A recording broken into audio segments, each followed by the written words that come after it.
All right, listen up. There's a law older than your great-granddad's rifle that gives the president the green light to park tanks on Main Street, and most preppers are absolutely Googling the wrong thing about it. Section 1. Why this matters. Tonight. Just look at your phone. Seriously. We've seen curfews in 23 cities last year alone, cyber attacks hitting our supply chains almost every month, and a Congress that can't even agree on what to order for lunch, let alone anything else. The system feels fragile, doesn't it? That's where the Insurrection Act comes in. It's the ultimate emergency brake Washington pulls when the politicians in charge decide the country's wheels are truly coming off. Think about it. One signature, one executive order, and suddenly the soldiers who trained for Fallujah are now manning the grocery store checkpoint you drove through just this morning. That's a seismic shift, isn't it? This isn't some abstract legal theory. It instantly changes what you can carry, where you can move, and how much of your meticulously planned stash gets searched, all perfectly legally, mind you. Your everyday world instantly militarized. Section 2, the Act in plain English. So, what is this thing, really?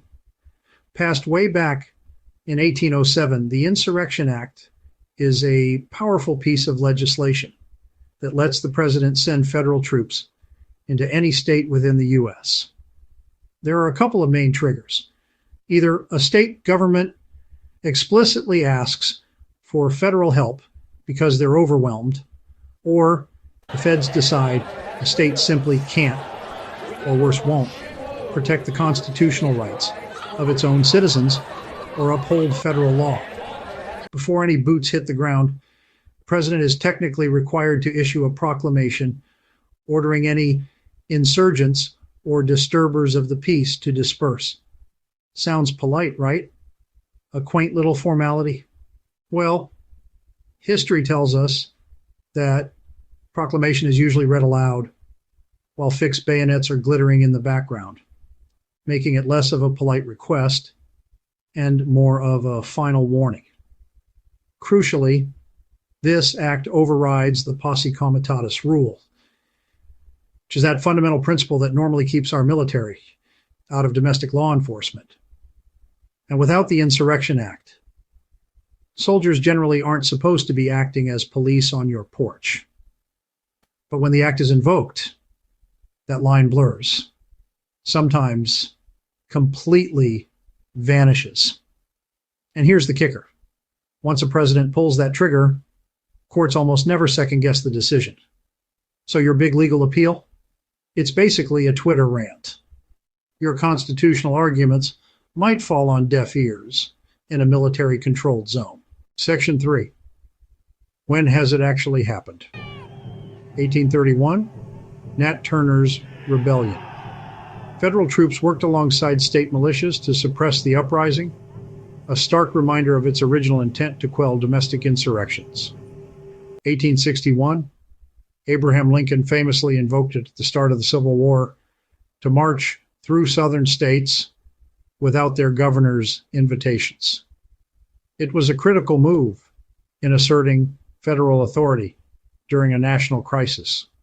1957, President Eisenhower deployed the 101st Airborne Division to Little Rock, Arkansas, not to fight a war, but to escort 9 black students into a desegregated high school. This was a direct use of federal power to enforce constitutional rights when state authorities refused. The 1960s civil rights era. It was used multiple times during this tumultuous period to ensure voting rights and enforce desegregation, often against fierce state resistance. 1992, George H.W. Bush federalized the National Guard during the brutal LA riots. We all saw it on CNN. Tanks on city streets, military personnel enforcing curfews. Each of these times Everyday people suddenly found themselves face to face with armed strangers who had the authority to search, detain, and, if deemed necessary by their rules of engagement, even use lethal force. It's a chilling thought, isn't it?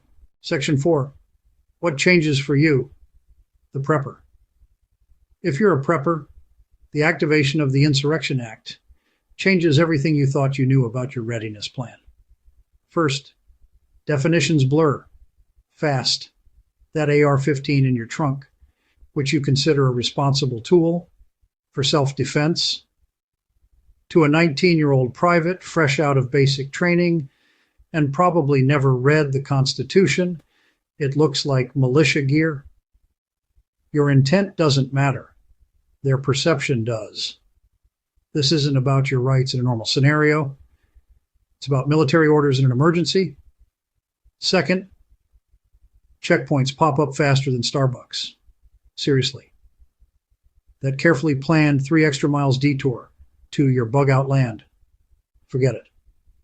Roadblocks will be everywhere. And you might find yourself walking the last part of your journey, leaving your preps behind. Traffic will grind to a halt, and every vehicle becomes a potential target for inspection.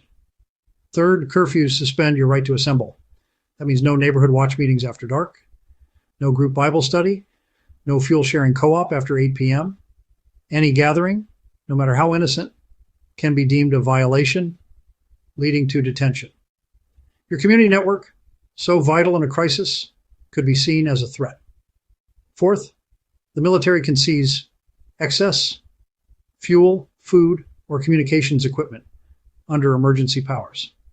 You might get a receipt, maybe, reimbursement, years later, if ever, and likely at a fraction of its true value. What constitutes excess is often left to the discretion of the on-site commander, and it might be a lot less than you think. Fifth, digital privacy evaporates.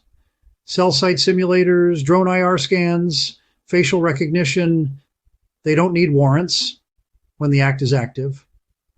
Your phone becomes a tracking device, your conversations are fair game, and your digital footprint paints a very clear picture of your movements and associations. Bottom line, my friends, all that cool gear you bragged about on Facebook, the tactical setup you showed off, it just became evidence on a quartermaster's clipboard, potentially marking you as someone to watch, or worse, someone to disarm. Section 5, legal trapdoors. This is where things get really sticky. The legal landscape shifts dramatically. Carrying a pistol without a permit in a declared disturbance zone can instantly jump from a local misdemeanor to a serious federal firearm charge. We're talking a potential 10-year vacation in Club Fed, not a slap on the wrist. Body armor, same story. If they tag you as part of the unrest, even if you're just trying to protect yourself, that body armor could be seen as an aggressive act leading to severe penalties. Even passive resistance, like simply refusing a bag search or not immediately complying with an order you disagree with, can be prosecuted as obstruction of military operations. This isn't a debate with a local cop. It's a direct challenge to military authority, and the consequences are far more severe. And good luck finding a local jury that isn't handpicked by a federal prosecutor under emergency rules. Your normal due process protections can feel like they've vanished into thin air. The justice system in these situations is designed to restore order, not necessarily to protect individual liberties as you understand them. Section 6, practical playbook, if the act drops tonight. So, if the unthinkable happens and the act is invoked, what's your immediate practical playbook? Shut up. Seriously, silence is a right, not suspicion. Anything you say can and will be misinterpreted. Don't try to explain. Don't argue. Just state your name if asked and politely ask for an attorney. Gray man your kit. No Mullen-Labe patches. No Gadsden flags. No overt political or militia symbols on your backpack, vehicle, or clothing. You want to blend in, not stand out. Overt displays are a bullseye for scrutiny. Cash, don't carry. Split your supplies into at least 3 separate spots. Why? Because vehicle searches are common, and they'll find 90% of what's in plain sight. Distribute your risk. Paper up. Keep copies of all your permits, IDs, and a short letter from your doctor if you haul prescription meds. Have them readily accessible, sealed in plastic. This isn't about proving your innocence. It's about making their job easier so they move on. Comms light. Ham handhelds draw attention. They scream organized resistance. A simple pocket shortwave radio just looks retro, like you're listening to old-time baseball. It's about perception. Cash small. Nothing larger than a $20 bill. Military finance clerks hate making change, and large bills can look suspicious, like you're carrying a lot of undeclared wealth. Small denominations are king. Know the curfew map better than the soldiers. Most privates are handed a Sharpie outline 10 minutes before their shift starts. You, however, should know the boundaries, the safe zones, and the fastest routes around them like the back of your hand. Keep gas below half tank habitually. If they freeze fuel sales, which they can and will, you still have range to get where you need to go. Always have enough to get out of Dodge, or at least across town. Water first. A case of bottled water looks civilian, feeds you for 3 days, and keeps you out of the searchlight at the communal pump. It's a low-profile, high-value asset. Stay useful. Offer to translate, carry stretchers, or watch kids. Volunteers get escorted through checkpoints. Suspects get flex-cuffed. Being a helpful, non-threatening presence is your best defense. Section 7. Community without a target on your back. When troops roll in, they quickly sort people into 3 piles: compliant, useful, and problem. You absolutely want to be in the first 2, never the third. Organize quietly before trouble hits. Know which neighbor owns the hand-cranked grain mill, which one can sew, who's a retired nurse, but keep no official rosters. This isn't about forming a militia. It's about forming a resilient, informal support network. When troops arrive, introduce yourself by first name only. Ask what help they need, then do exactly that and vanish. Don't linger, don't make a spectacle.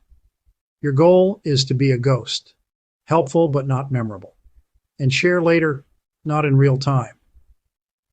A crowd handing out MREs to locals might look like community support to you, but to a scared lieutenant, it can look like an organized riot. Perception is everything in a tense environment. Section 8. Long game thinking. Every invocation of the act eventually ends.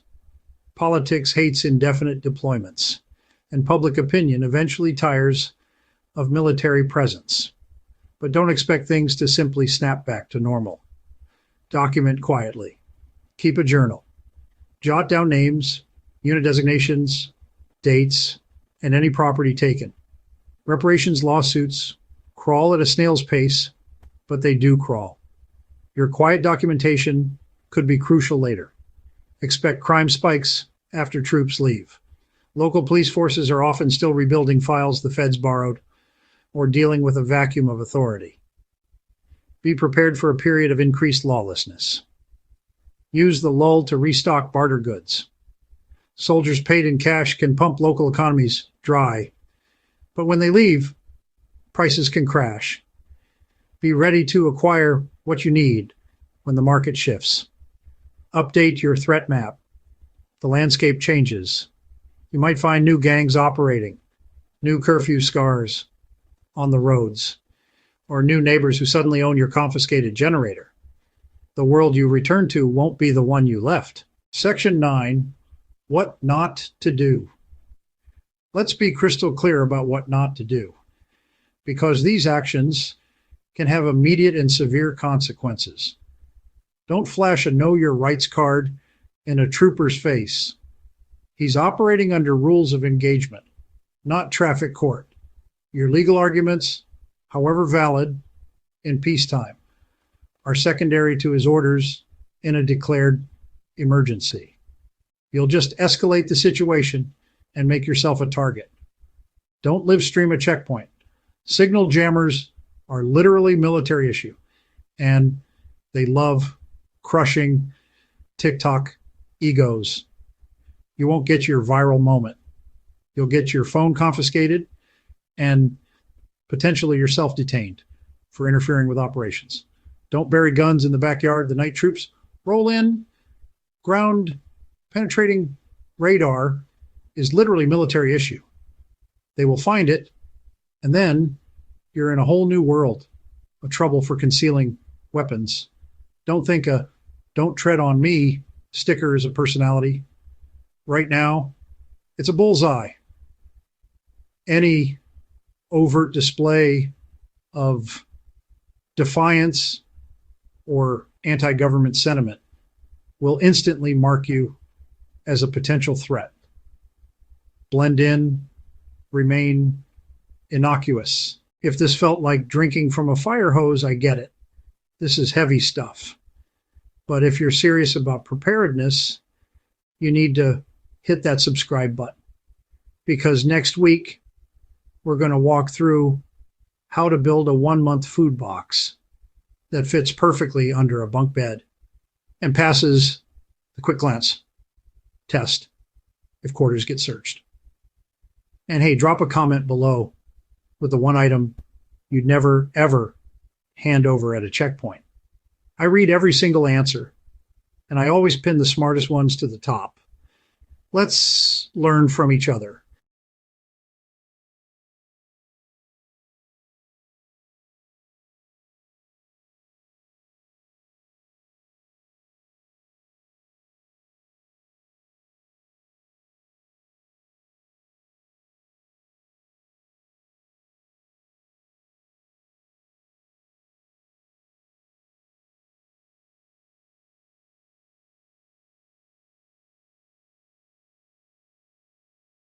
Section 10, quick reference. Checklist. All right, print this, tape it inside your pantry. This is your immediate action checklist. ID copies sealed in plastic. For quick verification, keeps them dry. Roll of 20s, nothing bigger. Small cash for small transactions. Avoid suspicion. 3 days water per person. Essential for immediate survival. Looks innocent. Plain clothes, no logos. Blend in. Avoid drawing attention. Analog watch. Phones die. Reliable timekeeping when power or signal is gone. Local paper map. No apps. Independent navigation, no reliance on tech. Pocket first aid, no scissors. Essential medical care avoids looking like a weapon. Shortwave radio, pre-tuned. Passive info gathering, low profile. 2 lighters, no fancy torches. Simple, reliable fire starting. Pen and paper, evidence helps later. Document everything quietly for future recourse. Section 11, mindset shift. Here's the most critical takeaway. Preparedness isn't about outgunning the 82nd Airborne. That's a losing game. It's about outthinking the moment. It's about being so adaptable, so gray, so unassuming that you're still free to rebuild when they finally roll out. The Constitution doesn't suspend itself. People do, by making bad choices under pressure. Your win condition here is simple. Stay polite, stay gray, and stay alive. That's it. That's the only victory that truly matters. Troops on your street is not the end of the world. It's simply the end of the world you got comfortable with. It's a wake-up call. Watch the headlines, not the memes. The Insurrection Act can be signed faster than you can finish a cup of coffee. If you learned even one new trap door to avoid today, then smash that like button. Share this video with that buddy who brags about his list of cold, dead hands. And for real, subscribe so you're truly ready before the next headline drops. Remember this: information is the only piece of gear no one can confiscate. So load up. This is survival. This is resilience. This is Suburban Prepper.